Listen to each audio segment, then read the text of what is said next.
Hanta yari hanta yari hanta yari hanta yari hanta yari hanta Shanti Nath Shanti Nath Shanti Nath Shanti Nath Shanti Nath Shanti Nath Shanti Nath Shanti Nath Mahavir Swami Mahavir Swami Mahavir Swami Mahavir Swami Mahavir Swami Mahavir Swami Mahavir Swami Mahavir Swami Gautam Swami Gautam Swami Gautam Swami Gautam Swami Gautam Swami Gautam Swami Gautam Swami Gautam Swami Guru Deva Guru Deva Guru Deva Guru Deva Guru Deva Guru Deva Guru Deva Guru Deva Atma Cho Atma Cho Atma Cho Atma Cho Atma Cho Atma Cho Atma Cho Atma Cho Om Aim Nama Om Tattari Saranam Pavajjami Arihante Saranam Pavajjami Siddhe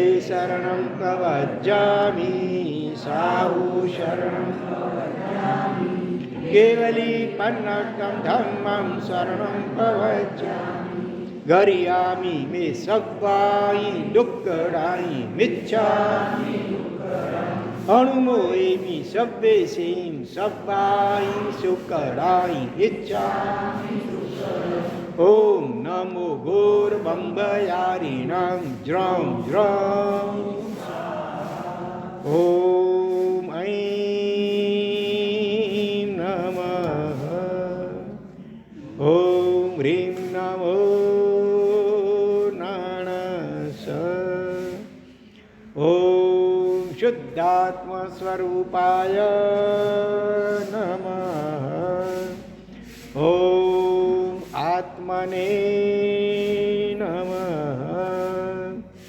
Om Arham Namah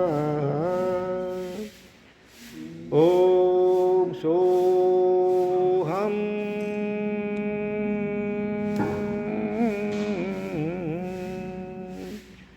Om Shanti Shanti Shanti Chau Saranagamana Dukkada Gariya Sukadanu Mojana Cheva Es Gano Anavarayam Kayabho Kusala Heuti ચાતુર્માસથી થોડા દિવસ પૂર્વે આપણે કયા ગ્રંથ રત્નનો સ્વાધ્યાય કરી રહ્યા હતા? હા, પંચસૂત્રનું પ્રથમ સૂત્ર જેનું નામ શું હતું? પાપ પ્રતિઘાત અને ગુણ બીજાધાન. એ સૂત્રની અંદર આપણા દરેકનું વ્યક્તિગત જે તથા ભવ્યત્વ એટલે દરેક ભવ્ય જીવોમાં મોક્ષમાં જવાની અલગ અલગ પ્રકારની વ્યક્તિગત જે યોગ્યતા હોય છે એ યોગ્યતાનો પરિપાક કરવા માટે એ પંચસૂત્ર નામના ગ્રંથરત્નમાં તેમજ બીજા પણ કેટલાક આગમ જેમ કે આ ચૌ શરણ પયનના નામનું આગમ એની અંદર પણ 3 ઉપાયો મુખ્યત્વે બતાવ્યા છે જેને આપણે આધ્યાત્મિક ત્રિફળા તરીકે ઓળખતા આવ્યા છીએ. તો એ 3 ઉપાયોમાં સૌથી પહેલું ઉપાય શું હતો? 4 શરણનો સ્વીકાર. બરોબર?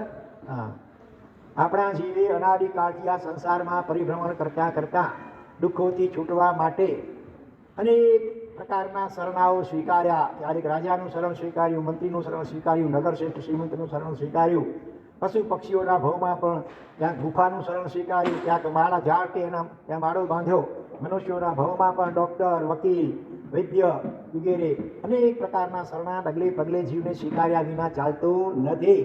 પણ એ બધા શરણાઓ કેવા છે? તકલાદી છે, ટેમ્પરરી છે અને એકાંતે આપણું રક્ષણ જ કરે એવું નક્કી નહીં.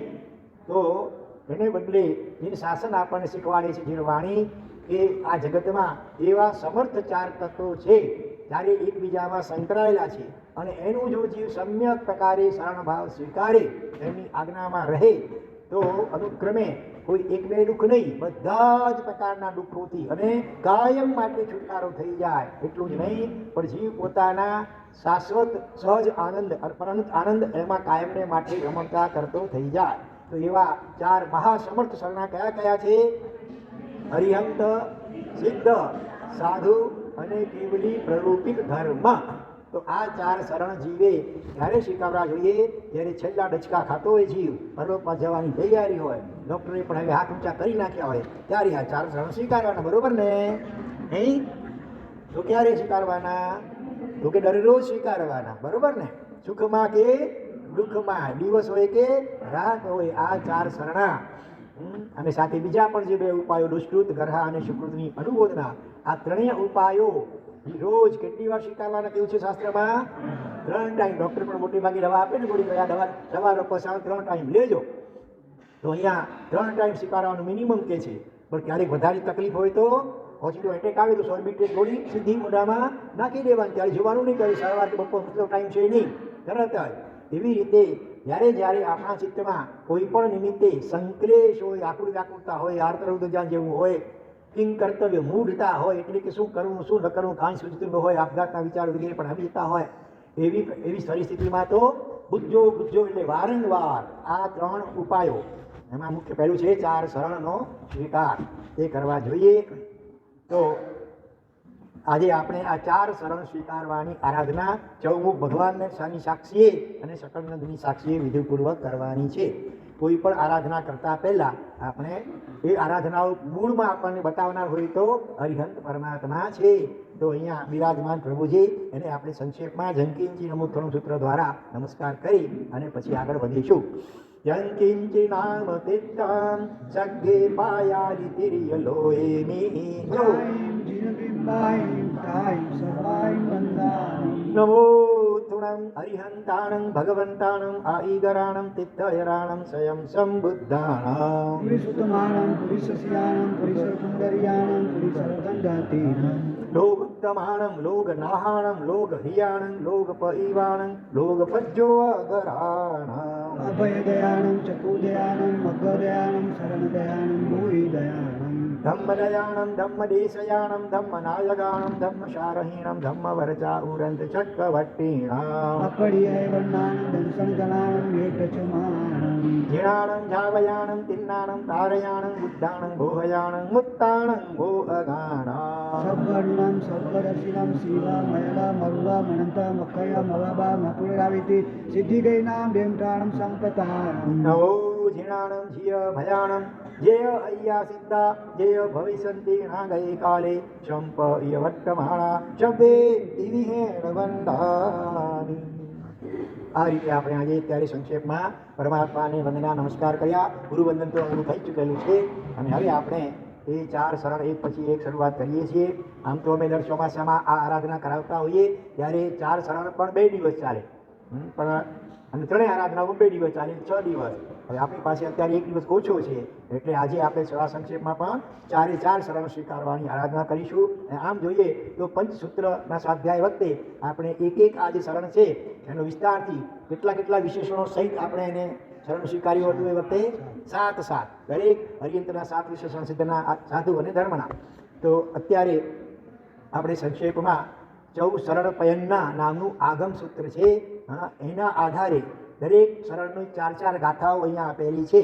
તો એ 4 ગાથાઓ બોલી એનો અર્થ સંક્ષેપમાં લઈ વિચારી અને આપણે શરણ સ્વીકારીશું. તો દરેક પેરેગ્રાફને અંતે, દરેક ફકરાની અંતે એવા હે અરિહંતો મને આપનું શરણ હો, બરાબર, એવા હે અરિહંતો મને આપનું શરણ હો, એ શબ્દો બધા જ ભાવપૂર્વક બોલજો. પહેલી ગાથા છે ભગવાન કેવા છે? હરિ પરમાત્મા. શરણ સ્વીકારનું મન ક્યારે થાય? એનું મહિમા, એનું સ્વરૂપ આપણે જાણતા હોઈએ, કેવા સમર્થ છે, કેવા મહાન છે, કેવા કરુણા સાગર છે. તો એટલા માટે થોડોક આપણે એનો પરિચય લઈશું. 34 ઐસય જુવા 8 મહાપારી હેર પરિપૂર્ણા સુરભીય સમો શરણા અર્હંતા મજ્જતે શરણં. 34 ઐસય જુવા એનો શું અર્થ થાય? 34 અતિશયોથી યુક્ત. અતિશય કોને કહેવાય? જે એક્સ્ટ્રા ઓર્ડિનરી, અસાધારણ બાબત જે એમનામાં અરિહંતમાં જ હોય, બીજા જીવોમાં લગભગ ન હોય, એવા પ્રકારની જે વિશેષતાઓ એને અહીંયા અતિશય શબ્દથી સંબોધવામાં આવે છે. આમ તો અને ઘણા અતિશયો હોય છે પરમાત્માના, પણ એમાંના કેટલા મુખ્ય 34 અતિશયો શાસ્ત્રમાં ઉલ્લેખ વર્ણન આવે છે. કયા સૂત્રમાં, કયા આગમમાં આ 34 અતિશયનું વર્ણન છે ખબર છે? પ્રસ્તાવનમાં આવે છે 34 એમ અતિશયા સમવાયાંગે પ્રસિદ્ધ. નથી આવડતું તો હવે? પ્રથમ જીનેશ્વર પ્રણમી વ્યાસ સુગંધી. એમાં ગાથા છે 4 અતિશય જન્મથી 19 દેવનાથી કર્મ ખપ્યાદિ 11 34 એમ અતિશયા સમવાયાંગે પ્રસિદ્ધ. દ્વાદશાંગી કેવા 12 સૂત્રો, એમાં ચોથું સમવાયાંગ સૂત્ર છે, જેમાં 1 થી માંડી અને 100 સુધીની સંખ્યા અને કેટલા કેટલા પદાર્થો આ વિશ્વમાં વિદ્યમાન છે. અને 100 પછી તો 1000, 10,000, લાખ અને કરોડ, અબજ અને એમ કરતાં કરતાં કરોડ ને એવી અનંત સુધીની સંખ્યાવાળા પદાર્થોનું વર્ણન છે. તો એમાં જ્યારે 34 આંકડો આવ્યો, ત્યારે 34 તો ભગવાનના 34 અતિશયો એમ કહીને ત્યાં 34 અતિશયનું વર્ણન કર્યું. તો એમાં આ 3 વિભાગ છે. 4 અતિશય જન્મથી હોય, 11 જ્યારે એમને ઘાતી કર્મનો ક્ષય થાય, એ વળી ઉત્પન્ન થાય ત્યારે પોતાની મેળે ઉત્પન્ન થાય. અને એ જ વખતે વળી પાછા બીજા 19 અતિશયો કોણ કરે? દેવતાઓ કરે, જેની અંદર 8 શેનો સમાવેશ થાય? 8 ભગવાન 8 શું હોય?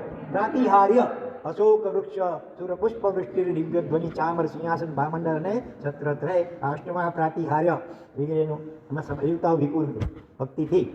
પણ એ અતિશય પરમાત્માના પ્રભાવે જ દેવતાઓ એવા પ્રકારની રચના કરવા માટે સમર્થ થઈ શકતા હોય છે. તો જન્મથી જ એમનું શરીર કેવું હોય? પરસેવા રહિત, દુર્ગંધ વિનાનું, મેલ વિનાનું, રોગ રહિત અને દિવ્ય સુગંધથી યુક્ત એવું એમનું શરીર હોય. આ પહેલો જન્મ અતિશય. બીજો શ્વાસોશ્વાસ કમળ જેવો સુગંધી. ત્રીજો લોહી માંસ પણ દુર્ગંધ વિનાના અને ઉજ્જવલ સફેદ હોય, લાલનો હોય લોહી પરમાત્માનો. અને આહાર અને નિહાર એ ક્રિયા પણ ચર્મચક્ષુવાળા જીવો દ્વારા અદ્રશ્ય હોય. આ 4 અતિશય જન્મથી કયા? 11 અતિશયો. ચાલો એમ કરો, 34 અતિશયોમાંથી હવે તમને જેટલા યાદ આવે વચ્ચેથી કહેતા આવો. ભલે પછી એ કર્મક્ષય જન્ય હોય કે દેવકૃત હોય. અષ્ટપ્રાતિહાર્ય થઈ ગયા અને 4 જન્મમાંથી 12 થઈ ગયા. હવે બાકીને 22. હવે 22માંથી જેને જે યાદ આવે પછી એક આંગળી ઓછી કરીને બોલતા હો. જલ્દી બોલો, ટાઈમ ઓછો છે આપણી પાસે. હા, ધ્વજદંડ 1000 યોજન ઊંચો ધ્વજદંડ ચાલે. ચાલો બીજો પ્રવીણભાઈ, 2 પ્રવીણ બાજુમાં છે ભાઈ, બોલો. 9 ભગવાન વિહાર કરે ત્યારે 9 સુવર્ણના કમળો, 1000 પાંખડીવાળા બોલાન પરસવાળા દેવતાઓ વિપુલ દે. એમ ન બોલો, આંગળી પેલા ભાઈઓને ફર્સ્ટ ચાન્સ. તમે તો બધા હોશિયાર છો જ. હા, કાંટા પણ ઊંધા થઈ જાય છે. બરોબર, ધન્યવાદ. બોલો. હા, પડછાયો ન પડે એ નથી આવતો અતિશયમાં. બોલો જૈનમ. પક્ષીઓ પણ આકાશમાં પ્રદક્ષિણા આપે. એ અતિશય શેમાં આવે ખબર છે? દેવકૃતમાં આવે છે. જાતિ શેમાં નહીં લેવા નહીં, કારણ કે એ દેવતાઓ એમને એવી પ્રકારની પ્રેરણા આપે. પછી વૃક્ષો પણ તમે, પછી 6 ઋતુઓ ભગવાનને અનુકૂળ હોય, પવન પણ અનુકૂળ હોય. પછી 125 યોજન સુધીમાં મારી મરકી ઉપદ્રવ વગેરે થાય નહીં. સ્વચક્ર ને પરચક્રનો ભય, યુદ્ધ વગેરે રમખાણ વગેરે થાય નહીં. અતિવૃષ્ટિ કે અનાવૃષ્ટિ કે દુકાળ વગેરે પડે નહીં. પછી યુદ્ધ નતા આવી ગયું. પછી ભામંડળ. પછી સમોસોની રચના દેવતાઓ કરે. 3 ઘડ, સોના રૂપા રત્નના 1 યોજન પ્રમાણ. અને બધાને પોતપોતાની ભાષામાં દેશના સમજાય. કરોડો ગમે મનુષ્યો, દેવો, પશુઓ, પક્ષીઓ, દેવતાઓ બધા સમાઈ જાય. 1 યોજનમાં બધા સમાઈ જાય અને બધાને પોતપોતાની ભાષામાં સમજાય. બધા વેરભાવ પરસ્પરના ભૂલી જાય. ભગવાન એક બાજુ પૂર્વ બાજુ મુખ રાખી બેસે, બાકીની 3 દિશામાં દેવતાઓ ભગવાન જેવું આબેહૂબ રૂપ એવી પૂર્વીને એવી રીતે મૂકે, જેથી કરી જોનાર બધાને લાગે કે ભગવાન મારી સામે જોઈ રહ્યા છે. આવું તો બસ આવા 34 વિશિષ્ટ અતિશયોથી યુક્ત. પછી 8 મહાપાળી હેર પરિપૂર્ણ, એટલે 8 મહા પ્રાતિહાર્યોથી પરિપૂર્ણ હોય. તો આમ આવી જાય 74 છતાં એમની વિશેષતા દર્શાવવા માટે વળી અલગ ઉલ્લેખ એમનો કર્યો 8 મહા પ્રાતિહાર્યનો. પ્રાતિહાર્ય કેમ કહેવાય? આપણે વિચારી કે યાદ હોય તો. પ્રાતિહાર્ય શબ્દ શેના ઉપરથી બન્યો છે? બોલો. પ્રતિહારી ઉપરથી. પ્રતિહારી એટલે શું? ચોકીદાર, દ્વારપાળ. એની ડ્યુટી 24 કલાક હોય. ભલે ભક્તિ બદલે, 8 કલાકે કદાચ બદલે કે 12 કલાકે બદલે, પણ કોઈક ને કોઈ ચોકીદાર તો અવશ્ય હાજર હોય જ. એવી રીતે આ પ્રાતિહાર્યો પણ 24 કલાક ભગવાન દેશના આપતા હોય, સમોસમાં હોય, વિહાર કરતા હોય, તે વખતે પણ આકાશમાં અધર, અશોક વૃક્ષ પણ આકાશમાં અધર ચાલે, સિંહાસન પણ આકાશમાં અધર ચાલે વગેરે માટે એમને પ્રાતિહાર્ય કહેવાય છે. અને સુરવિહીય સમો શરણા, ભગવાને દેશના આપવા માટે સુર એટલે દેવતાઓ જેની રચના કર્યા 3 ગઢ. નીચે સૌથી નીચેનો ચાંદીનો ગઢ હોય, એની ઉપર સોનાના કાંગરા હોય, અને ત્યાં એ કોના માટે હોય? નીચે ચાંદીનો ગઢ વાહનો માટે. દેવ વિમાનો વગેરે આવે, રાજાના રથ વગેરે આવે, હા, તો એ વાહનો માટે ચાંદીનો ગઢ. બોલો. અને વચલો ગઢ સોનાનો હોય, એના ઉપર રત્નના કાંગરા હોય. તો એમાં કોણ બેસે? તિર્યંચો, પશુ પક્ષીઓ પંચેન્દ્રિયો, અને ભગવાનની દેશનાને પોતપોતાની ભાષામાં સમજે. અને વચલો ગઢ સૌથી ઉપરનો એ શેનો હોય? રત્નોનો હોય. એની ઉપર મણિયોના કાંગરા હોય, અને ત્યાં 12 પરસડા, ચારે નિકાયના દેવો, ચારે નિકાયની દેવીઓ, અને સાધુ સાધી શ્રાવક શ્રાવિકા, આ રીતે ચતુર્વિધ સંઘ. તો આ 12 પરસડા સમક્ષ ભગવાન દેશના આપે. તો આવી વિશેષતાઓ જે પરમાત્મામાં રહેલી છે, જેનો જોટો બીજે ક્યાંય ન મળે, એટલા માટે આપણે એનું શરણ સ્વીકારીએ.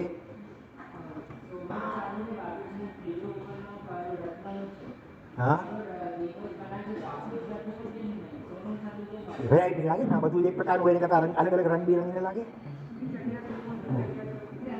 આ પણ જો ને, એની ઉપર ગ્રીન ને નીચે બ્લેક ને પહેર્યું છે, વ્હાઈટ ક્યાં સરખું છે, જોઈએ ને બધું. ચાલો તો હવે બધા છેલ્લી વાક્ય બોલજો પેલું, બરોબર? 34 અતિશયથી યુક્ત, અષ્ટમહા પ્રાતિહાર્યથી પરિપૂર્ણ, દેવોએ જેમના માટે સમવસ્ત્રની રચના કરી છે, એવા હે અરિહંત ભગવંતો, મને આપનું શરણ હો. આગળ ચૌવ્ય કસાય ચત્તા, ચૌવયણા ચૌપયાર ધમ્મકા, ચૌગૈડુહ નિદલણા, અર્હંતા મજ્જતે શરણં. આ બીજી ગાથામાં 4 સંખ્યાવાળા 4 પદાર્થો ની વાત છે. પહેલી વાત છે ચૌવ્ય કસાય ચત્તા. સહેલું છે ને સમજવામાં? શું છે? ચૌવી એટલે ચતુર્વિધ, 4 પ્રકારના કષાયોથી યુક્ત હોય, બરોબર ને? હા, મુક્ત હોય. યુક્ત ની પણ મુક્ત હોય. અને 4 કષાય કયા? દાન, શીલ, તપ, નહીં, ક્રોધ, માન, માયા અને લોભ. આ 4ને કષાય કેમ કહેવામાં આવે છે? કસ એટલે જેમાં જીવો ખૂબ કષ્ટ અને દુઃખોને પામે, એવો કસ એટલે આ સંસાર આખો, ને એનો આય એટલે આવક, લાભ અથવા વૃદ્ધિ જેનાથી થાય. એ 4 કષાય ક્રોધ, માન, માયા, લોભ, એનાથી સંપૂર્ણપણે મુક્ત હોય. ગમે એવા નિમિત્તો મળે, તેમને ક્રોધ ના આવે, ઇન્દ્રો નમસ્કાર કરતા હોય, અહંકાર ન થાય, કોઈ પણ સંજોગોમાં કષાય માયા કપટ ન થાય, અને આવો સમોર્ષણ વિગેરે પ્રાતિહાર્ય જરા અંશ માત્ર પણ એનો લોભ કે આસક્તિ થાય નહીં. અને એની સામે આપણી સ્થિતિ કેવી વિચારો? નાના નાના નિમિત્તોમાં તરત કસાયોને આધીન થઈ જઈએ છીએ. તો માટે એ કસાયોથી છૂટવા માટે આપણે પ્રભુનું શરણ સ્વીકારવાનું છે. હા, નહીં કે પૈસા વગેરે મેળવવા માટે વધારે, બરોબર ને? અને ચૌ વયણા એટલે ચૌ વયણા, ચૌ એટલે 4, વયણા એટલે 4 વદન, વદન એટલે મુખ, 4 મુખવાળા, બરોબર ને? ભગવાનનું મુખ તો હોય કોઈ પણ, બાકીની દિશામાં ભગવાનના જ પ્રભાવે દેવતાઓ એવું રૂપ કરવે, જેથી જોનાર દરેકને એમ લાગે કે ભગવાન મારી સામે જોઈને જ મને જ કહી રહ્યા છે. અને ચૌપયાર ધમ્મ કહા, 4 પ્રકારની ધર્મ કથા કરનારા. તો 4 પ્રકાર કયા? એના ધર્મના 4 પ્રકાર કહો તો પ્રસિદ્ધ છે: દાન, શીલ, તપ અને ભાવ. અને બીજી રીતે ધર્મ કથા ના 4 પ્રકાર. ધર્મના 4 પ્રકાર દાન, શીલ, તપ, ભાવ. અને ધર્મ કથાના 4 પ્રકાર કેવા હોય તો કહેશો કોઈ? એક પ્રકાર કહું, બોલશો ભાઈ? તો ભગવાન સ્ત્રી કથા ને તો વિકથાઓ કહેવાય, ન કરવા જેવી કથા. એ તો વિકથાઓ કહેવાય, વિરુદ્ધ કથા, ન કરવા જેવી. એ અનુયોગ એટલે એના 4 પ્રકાર છે, ભલે અલગ છે. સાંભળો હવે, એક પ્રકાર હું કહું છું, પછી કોઈને યાદ આવે તો કહેજો બાકીના પ્રકાર. એક છે આક્ષેપીણી ધર્મ કથા, હવે બીજી વિક્ષેપીણી ધર્મ કથા, ત્રીજી સંવેદની ધર્મ કથા, ચોથી નિર્વેદની ધર્મ કથા. આક્ષેપીણી, વિક્ષેપીણી, સંવેદની અને નિર્વેદની ધર્મ કથા. એનો શું અર્થ થાય? આક્ષેપીણી એટલે કોઈના ઉપર આક્ષેપ કરવો, કોઈના ઉપર દોષનો ટોપલો ઉડાડવો, એ નહીં. આક્ષેપનો આકર્ષવું, એવી મધુરતા એ વાણીમાં, જેથી શ્રોતાઓ આકર્ષાય અને વધુ સારી સંખ્યામાં શ્રોતાઓ બધા આવે, તો પછી એને ધર્મ પ્રમાણી શકાય ને. એટલે આક્ષેપીણી આકર્ષણ કરનારી, શ્રોતાઓને આકર્ષણ કરનારી. પછી વિક્ષેપીણી, અથવા તો ધર્મનો એવો મહિમા સમજાવે કે જીવો ધર્મ તરફ આકર્ષાય, એ રીતે પણ અર્થ લઈ શકાય. પછી વિક્ષેપિણી એટલે જીવોમાં જે દોષો રહેલા, ક્રોધ, માન, માયા, લોભ, રાગ, દ્વેષ, એનાથી જીવને, એટલે દોષોથી જીવને પાછો હટાવવા માટે એ દોષોના નુકસાનો સમજાવે, સંસારની ભયાનકતા વગેરે સમજાવે. એથી વૈરાગ્ય જીવને ઉત્પન્ન થાય અને કસાયોથી છૂટી અને સમાધિ ધર્મને આત્મસાત કરવાના ભાવો જાગે. એટલે વિક્ષેપિણી, બરોબર? અહીંયા વિક્ષેપ એટલે અંતરાયમાં દોષોનો વિક્ષેપ, દોષો નાશ પામે એવા પ્રકારની. ત્રીજો પ્રકાર છે સંવેદની. સંવેગ એટલે મોક્ષનો તીવ્ર અભિલાષ જગાડનારી કથા, જીવને તીવ્ર ઝંખના મોક્ષ એટલે પોતાના આત્માના શુદ્ધ સ્વરૂપને અનુભવવાની ઝંખના જાગે એવા પ્રકારની કથા. અને ચોથી છે નિર્વેદની. નિર્વેદ એટલે વૈરાગ્ય, સંસાર ઉપરથી વૈરાગ્ય જગાડનારી, 4 ગતિના દુઃખોનું વર્ણન કરવા પૂર્વક સંસાર પ્રત્યે વૈરાગ્ય જગાડનારી એ નિર્વેદની. હવે યાદ રહ્યા 4 પ્રકાર. પહેલો પ્રકાર આક્ષેપિણી, બીજો વિક્ષેપિણી, ત્રીજો સંવેદની, ચોથો નિર્વેદની. આ 4 પ્રકારની ધર્મ કથા કરનારા. અને ચૌગઈ દુહ નિત્તલણા. ચૌગઈ એટલે 4 ગતિ. કઈ 4 ગતિ? દેવ, મનુષ્ય, તિર્યંક અને નરક. આ સંસારની 4 ગતિના જે દુહ એટલે દુઃખો એટલા બધા, અને એને નિત્તલણા અને દળી નાખનાર, નાશ કરનાર. 4 ગતિનો સંસાર પરિભ્રમણ જ જીવનું અટકી જાય. તો એવા જેમનું એની આજ્ઞાઓનું પાલન બરાબર કરીએ તો બરાબર. માટે એનું સર્વ સ્વીકારવાનું છે, જેથી કરીને 4 પ્રકારના કસાયોથી આપણે મુક્ત થઈ શકીએ. 4 પ્રકારની ધર્મ કથા આપણા જીવનમાં સારી રીતે આત્મસાત થાય અને પરિણામે 4 ગતિના દુઃખોથી કાયમ માટે આટલો છુટકારો થાય. એ માટે આપણે આવા પરમાત્માનું શરણ સ્વીકારવાનું છે. બોલો, 4 પ્રકારના કસાયોથી મુક્ત, 4 પ્રકારના ધર્મને ચતુર્મુખ, 4 પ્રકારના ધર્મને કહેનારા અથવા 4 પ્રકારની ધર્મ કથા કહેનારા, 4 ગતિના દુઃખોને દળનારા એવા હે અરિહંત ભગવંતો, મને આપનું શરણ હો. હવે ત્રીજી ગાથા.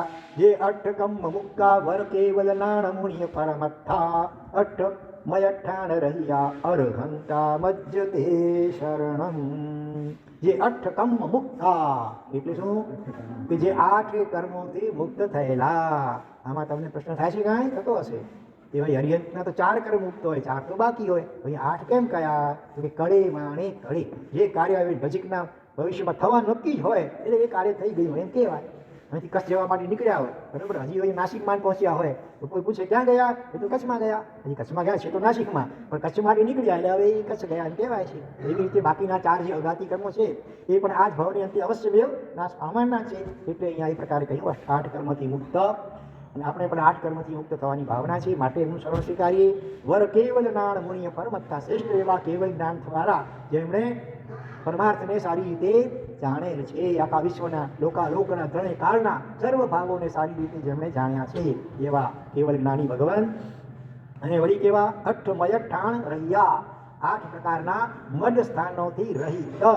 8 પ્રકારના મદ એટલે અહંકાર. કયા કયા? જાતિનો મદ. અને એક હું જોડકા છે, 4 જોડકા. હવે એક હું બોલીશ, તમારે એનું ઓપોઝિટ હોય બીજું બોલવાનું. ઓપોઝિટ નહીં ભલે એની સાથે મેચિંગ થાય એવું. તો જાતિ મદ. હવે બીજું કયું આવે? તોડમડ. જાતિ એટલે માતાની જેવું હોય આગળ નાના મોસાળ પક્ષ, એ જાતિ. અને અહીંયા કુળથી પિતૃ પક્ષનું રહેવાનું, દાદા વગેરે. તો જાતિનો મદ, કુળનો મદ. પછી રૂપ મદ. મેં હું કહું છું, હવે એની સામે બોલું બીજું. હા, મેં શું જોડકા પ્રમાણે બોલો. રૂપની સામે ઈશ્વરનો જોડ નથી આવતો.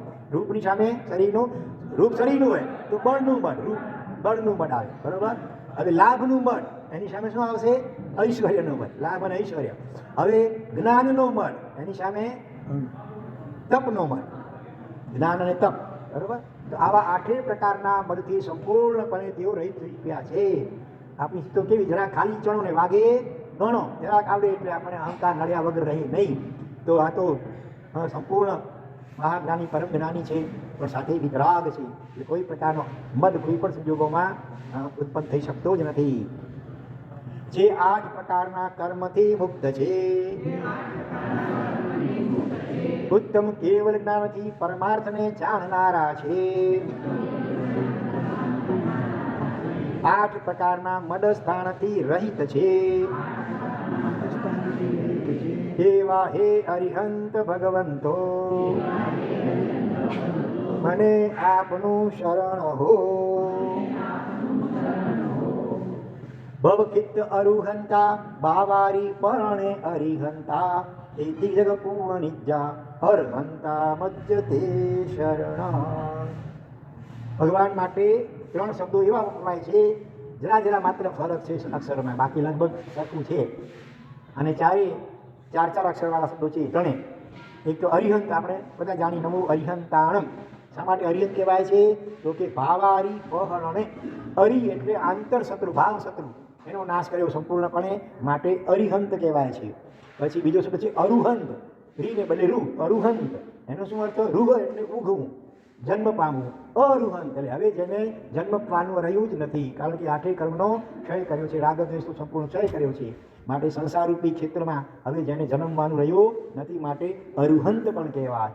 પંચસૂત્રમાં અત્યારે પંચસૂત્રમાં આપણે બધા ઠેકાણે અરિહંત અરિહંત કરી નાખીએ છાપવામાં, બાકી હકીકતમાં પ્રાચીન ચોપડીઓ છે ને એમાં ક્યાંક અરિહંતાણ, ક્યાંક અરુહંત, ક્યાંક અરહંત શબ્દ પણ વાપરેલા છે. અને પછી અરહંત, ત્રીજો શબ્દ છે અરહંત. અર્હ એટલે લાયક. તેને લાયક છે ભગવાન? તો કે 64 ઇન્દ્રો અને અસંખ્ય દેવ દેવીઓ દ્વારા જે આ અતિશયો વગેરેની રચના, અષ્ટપ્રાતિહારની રચના, એ વગેરે પૂજા ભક્તિને માટે જે ખરેખર અર્હ છે, લાયક છે, યોગ્ય છે.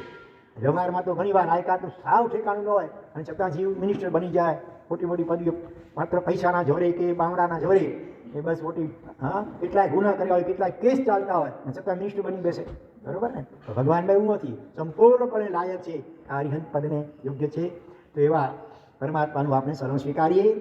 ભવરૂપી ક્ષેત્રમાં જેમને ઉગવાનું નથી, ભવરૂપી ક્ષેત્રમાં જેમને ઉગવાનું નથી, અર્થાત સંસારમાં જન્મ પામવાનો નથી, અર્થાત સંસારમાં જન્મ પામવાનું નથી. અવાજ ઊંચો આવે છે, બધા બોલો. ભાવ દુશ્મનોને હણવામાં યોગ્યતા વાળા, ભાવ દુશ્મનોને યોગ્યતા વાળા, ત્રણ જગતને પૂજનીય, ત્રણ જગતને પૂજનીય, દેવા હે અરિહંત ભગવંતો, મને આપનો શરણ હો. આ રીતે આપણે 4 ગાથાઓ દ્વારા અરિહંત પરમાત્માનું કેટલુંક સ્વરૂપ સમજી અને એમનું ભાવથી શરણો સ્વીકાર્યું. હવે બીજું સિદ્ધ ભગવંતોનું શરણ. તરિગુણ ભવ સમુદ્રમ રુદ્રદુવ લહરી લખ સંદુલ્લંગમ, જે સિદ્ધિ સુહમ પત્તા તે સિદ્ધા હુંતુ મે શરણમ. તરિયુણ ભવ સમુદ્રમ એટલે ભવ સમુદ્રને તરીને, કેવું છે ભવરૂપી સમુદ્ર? વૃદ્ધ દુહ લહરી લખ દુલ્લંઘમ, દુર્લંઘ છે, જેને ઓળંગવું, જેને પાર પામવું, તરવું બહુ જ અઘરું છે. કેમ અઘરું છે બહુ? તો કે એમાં રૌદ્ર એવા લાખો દુઃખો રૂપી મોજાઓ ઉછળી રહ્યા છે. સંસારને સમુદ્રની ઉપમા આપી, તો સમુદ્રમાં મોજાઓ ઉછળતા હોય, સંસાર સમુદ્રમાં મોજાઓ કયા? અનેક પ્રકારના દુઃખો, લાખો કરોડો દુઃખો, 3 સાધો ત્યાં 13 તૂટે સંસારમાં, એવી સ્થિતિ હોય છે. આવો મહાભયંકર સંસાર રૂપી સાગર એને તરી અને શિવપુર મોક્ષનગરમાં જેઓ પહોંચી ગયા છે. જે સિદ્ધિ સુહમ પત્તા, સિદ્ધિ સુખ, મોક્ષનું સુખ એટલે શુદ્ધ આત્માનું સુખ, અનંત આનંદ, એમાં રમણતા કરી રહ્યા છે. જ્યાં દુઃખની સહેજ પણ ભેળસેળ નથી, જરા પ્યોર અને સહજ સ્વાધીન સુખ, કોઈ પરાધીન સુખ નહીં. એ સુખ માટે કોઈ સાધન સામગ્રી પદાર્થની જરૂર પડતી નથી. કારણ કે કેવી અવસ્થા? અશરીરી અવસ્થા, શરીર જ નથી. આપણને લાગે શરીર ન હોય તો કેવી રીતે રહેવાય કે જીવાય? શરીર એ તો પાંજરું છે, આપણે પાંજરામાં અનાડી કાઢી પુરાવીને એવા ટેવાઈ ગયા છીએ કે જાણે શરીર વગર આપણું અસ્તિત્વ કેવી રીતે હોઈ શકે. પણ હકીકતમાં આપણું મૂળ સ્વરૂપ તો અશરીર જ છે. બરાબર? કર્મના કારણે શરીરરૂપી પાંજરામાં પુરાયેલા છીએ. તો અશરીરી શરીર નથી એટલે ખાવા પીવાની જરૂર ન પડે, આહાર વિહાર નિહાર કશાની જરૂર પડે નહીં, કોઈ ઈચ્છા જ ન થાય, મન પણ નથી, ઇન્દ્રિયો પણ નથી, અહંકાર નથી, બુદ્ધિ નથી. જે શું? અનંત કેવલ જ્ઞાન, અનંત કેવલ દર્શન, અનંત આનંદ અને અનંત શક્તિ. આ 4 અનંત ચતુષ્ટય કહેવાય. અને બીજા પણ એવા અનંત ગુણો યુક્ત હોય છે સિદ્ધ પરમાત્મા. તો જેલા જો બધા રૌદ્ર લાખો દુઃખો રૂપી બોજાથી દુર્લંઘ્ય એવા ભવ સમુદ્રને તરીને જે સિદ્ધિ સુખને પામ્યા છે, એવા હે સિદ્ધ ભગવંતો, મને આપનું શરણ હો. કારણ કે આપણને પણ ભવ સમુદ્ર કરવું છે કે નહીં? એ મજા આવે છે સમુદ્ર સ્નાન કરવાની. અને મોક્ષ સુખ તો બધાને જોઈએ છે કે નહીં? અનંત આનંદ જોઈએ છે. એ આનંદ આનંદ તો આત્મામાં છે, અને આત્મા શુદ્ધ થશે એટલે પછી સિદ્ધ શિલા ઉપર બિરાજમાન થઈ જશે. જે ભંજીયુણ તવ મુગ્ગરેણ દિવિડાઈ કમ્મનિયલાઈં સંપત્તા મુખ સુવં એ સિદ્ધા હુંતુ મે શરણમ. જે ભંજીયુણ તવ મુગ્ગરેણ દિવિડાઈ કમ્મનિયલાઈં, તવ એટલે તપરૂપી, મુદ્ગર એટલે મોર સાંભેલ, તપરૂપી સાંભેલાથી અનાજ ખંડાય ને, ખાંડણીયા તો એવી રીતે તપ 12 પ્રકારના તપરૂપી સાંભળેલા દ્વારા તેમણે નિબિડ એટલે ગાઢ એવી જે કર્મની સાંકળો આત્મા 8 પ્રકારના કર્મના સાંકળોથી જાણે મુશ્કેલ બંધાયેલો છે, તો એને તોડવા માટે કોઈ ઘણ મોટો જોઈ છે જબરદસ્ત, તો 12 પ્રકારના તપરૂપી ઘણના પ્રહારથી જેમણે 8 પ્રકારના કર્મોની બેડીઓને છિન્ન ભિન્ન કરી નાખી અને સંપત્તા મુખ સુહમ મોક્ષ સુખને જેઓ સંપ્રાપ્ત થયેલા છે એવા સિદ્ધ ભગવંતોનું શરણ સ્વીકારીએ. તપરૂપી મુદ્ગરથી નિબિડ એવી કર્મની બેડીઓને ભાંગીને જેઓ મોક્ષ સુખને પામ્યા છે એવા હે સિદ્ધ ભગવંતો મને આપનું શરણ હો. જાણાનડ જોગે ન જાહો નિડ્ડ શૈલ કમ્મલો કણગંબ જાણ અપ્પાતે સિદ્ધા હુંતુ મે શરણમ. જાણ એટલે ધ્યાન, ધ્યાન રૂપી અનલ, અનલ એટલે શું થાય? ડાવા અનલ એટલે અગ્નિ, ધ્યાન રૂપી અગ્નિ એના યોગથી જેમનો બધો જ કર્મરૂપી મેલ નિર્દગ્ધ થઈ સંપૂર્ણપણે બળી ગયો છે. એક પરમાણુ જેટલો પણ કર્મનો મેલ રહ્યો નથી. કણગંબ જ્યાં કણક એટલે સોનું, 100 ટચના સોનાથી 24 કેરેટના સોનાની જેમ તેમનો આત્મા સંપૂર્ણપણે કર્મ મેલથી રહિત થઈ ચૂક્યો છે. શરણાવડે શુક્લ ધ્યાન રૂપી અગ્નિ. જીવ જ્યારે ક્ષપક્ષણી માનતો હોય ને, 7મા ગૃહસ્થાનથી આગળ વધતો હોય, એકદમ નિર્વિકલ્પ આત્મ સ્થિતિમાં રમણતા થતી હોય એ વખતે એટલું જાજ્વલ્યમાન શુક્લ ધ્યાન હોય છે કે શાસ્ત્રકારો કહે છે કે ધારો કે જો શક્ય થઈ શકતું હોય કે આખા જગતના જેટલા અનંત આત્માઓ છે બગીને બધા જ આત્માના બધા જ કર્મો ફક્ત એક જ આત્મા જે ક્ષપક્ષણી માની શુક્લ ધ્યાન ધ્યાવતા હોય એમાં જો નાખવામાં આવે તો બધા આત્માઓના બધા કર્મો એકી સાથે બળીને ભસ્મીભૂત થઈ જાય. એટલું શુક્લ ધ્યાન પ્રચંડ અંદરમાં એ ભાવ અગ્નિ હોય છે. એક અણુબોમ્બ પડી જેમ લાખો ખતમ થઈ જાય ને, આવી રીતે એના કરતાં કઈ ઘણી પ્રચંડ તાકાત દુનિયાભરના તમામ 71 થી 85 ચારે ગતના બધા જીવોના બધા જ કર્મો ક્ષણવારમાં વળીને ભસ્મીભૂત થઈ જાય. એટલું શુક્લ ધ્યાનમાં તાકાત હોય છે. પણ એવું થતું નથી, બરોબર? દરેક જીવ એક પ્રકારના કર્મ પોતે ભોગવવાના હોય. આ તો સમજવા માટે શુક્લ ધ્યાનમાં તાકાત કેટલી હોય સમજવા માટે જ્ઞાનીઓએ આ રીતે કહ્યું છે. તો એવા ધ્યાનરૂપી અગ્નિ દ્વારા જેના બધા જ કર્મરૂપી મેલ બની ગયા અને જેમનો આત્મા કનક કરી 100 ટચના સોના જેવો શુદ્ધ બની ગયો એવા સિદ્ધ ભગવંતોનું શરણ લઈએ. ધ્યાનરૂપી અગ્નિના યોગથી સકલ કર્મનો મલ બળી જવા દ્વારા જેમનો આત્મા સુવર્ણ જેવો નિર્મલ થયો એવા હે સિદ્ધ ભગવંતો મને આપનું શરણ હો. જાન ન જમ્મો ન જરા ન વાહિણો ન મરણ નવા બાહા નય કોહા ઈ કસાયા હે સિદ્ધા હુંતુ મે શરણમ. જાણ એટલે જેઓને ન જમ્મો એટલે જન્મ, જેમને હવે ક્યારેય પણ જન્મવાનું રહ્યું નથી. જન્મ છે ને કારણે થાય આપણી ઈચ્છાઓ અનેક પ્રકારની અધૂરી રહી ગઈ હોય તો એ પૂરી કરાવવા માટે કુદરત જીવને નવા શરીરમાં કર્મ પ્રમાણે એને જન્મ લેવાય. જ્યારે સર્વ ઈચ્છાઓ શાંત હંમેશને માટે ઠરી જશે ત્યારે પછી જન્મવાનું રહેશે નહીં. જાણ ન જમ્બો ન જરા એટલે શરીર નથી એટલે વૃદ્ધાવસ્થામાં નથી આવતી. ન વાહીનો, વાહી એટલે વ્યાધિ રોગ બીમારીઓ અનેક પ્રકારની, એ પણ શરીર નથી એટલે જેમને હોતું નથી. ન મરણ, જન્મ જ નથી માટે મરણ પણ જેમને હવે ક્યારેય હોતું નથી. ન વાવાહા, કોઈ પણ પ્રકારની વ્યાબાધા પીડા, બરોબર, એ પણ જેમને હોતી નથી. અને નય કોહાઈ કસાયા, ક્રોધારી કષાયો, કોઈ પણ રાગ દ્વેષાદી દોષો જેમનામાં અંશ માત્ર પણ હોતા નથી એવા સિદ્ધ ભગવંતોનું શરણ લઈએ. જેઓને જન્મ જરા વ્યાધિઓ તથા મરણ નથી, પીડા તેમજ ક્રોધારી કષાયો નથી એવા હે સિદ્ધ ભગવંતો મને આપનું શરણ હો. આ રીતે અરિહંત અને સિદ્ધ બેનું આપણે શરણ સ્વીકાર્યું. હવે આવે છે ત્રીજું શરણ. કોનું આવે? આચાર્યનું. નહીં સીધો કુટકો કેમ માર્યો? આચાર્ય ઉપાધ્યાય છોડીને સીધો સાધુનું શરણ કયું કયું હશે? તો કે સાધુ શબ્દમાં આચાર્ય ઉપાધ્યાય પણ આવી જાય. જેમ રાજા હોય નરપતિ કહેવાય, તો રાજા પણ માણસ તો ખરો બની આગળ મોટી હોય છે પણ આપણે મૂળ ગામ નાના આખા તો બધા મનુષ્ય મારો પ્રશ્ન એ કહેવાય. છે એવી રીતે કે સાધુ આચાર્ય ઉપાધ્યાય પણ સાધુ પદમાં સવારના હોય, અગર સાધુ ખરાબ અવસ્થાના હોય. સપનું આવે તો શું કરવું તો અહીંયા જોઈએ? સાધુ શબ્દથી અને અંદોલી એ લેવાનું. ખરાબ હવે સાધુ ભગવાન કેવા છે? સપનામાંથી ઉઠી અને અગર પાછા અગર સૂઈ જઈએ આજે ઘણા અને જીવોને પાછો સાધુનું અગર એ સપનું આંતરિક સ્વરૂપ કેવું કન્ટિન્યુ ખબર થાય નથી તો હોતું. તમે ખાસ કરીને નવી એનું પેઢી શું એ તો પરિણામ સાધુ આવી ભક્તથી શકે? મોટે ભાગે અલિપ્ત રહેતી હોય, સાહેબજી, નિર્લેપ મારો કહેવાય બીજો ને, પ્રશ્ન એ નિર્લેપ છે અનાસક્ત, કે મહાવિદેશ દૂર રહેતા હોય. ક્ષેત્રમાં શું એટલે હંમેશા ચોથો જ એમાં આરોપ ખાસ કરીને પ્રવર્તે કોન્વેન્ટ છે સ્કૂલમાં પડતા હોય કે એટલે એવો દાખલો બન્યો ત્યાં માર્કસ પણ એરિયામાં આપણે મહાત્મા અહીંયાની જેમ ઉપરના માળે 6 સીધા આરા ચડ્યા. હોય છે અને ધર્મલા અગર એક જ આરો હોય તો એવું અને કેવી રીતે ફૂલવતી શક્ય છે? નાનો બાબલો હતો. મમ્મી મમ્મી છે અંકલ, અંકલ પછી અંકલ છે uncle how are you, uncle કાકા અથવા ફાધર, પાદરીઓને ફાધર કહેતા હોય તો ફાધર સમજી જાય.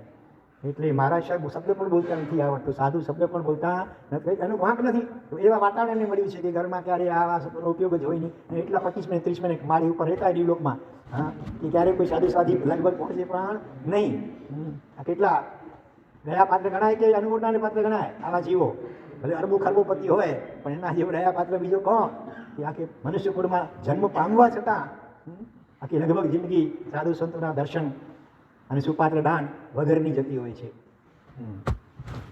તો એટલા માટે સાધુનો પણ પરિચય કરાવવો જરૂરી છે. અને બીજા પણ ઘણા એવા જીવો હોય, ભલે જૈનકુળમાં જન્મ્યા હોય, સાધુ સાધી ભગવાનના દર્શન પણ થતા હોય, પણ એ બાહ્ય રીતે ખાલી સફેદ કપડાં હોય, નાનો આત્મા હોય, મંગળમાં ઊભો હોય અને જોડીમાં પાત્રા હોય ને ધર્મલાભ કે બસ સાધુ મહારાજ.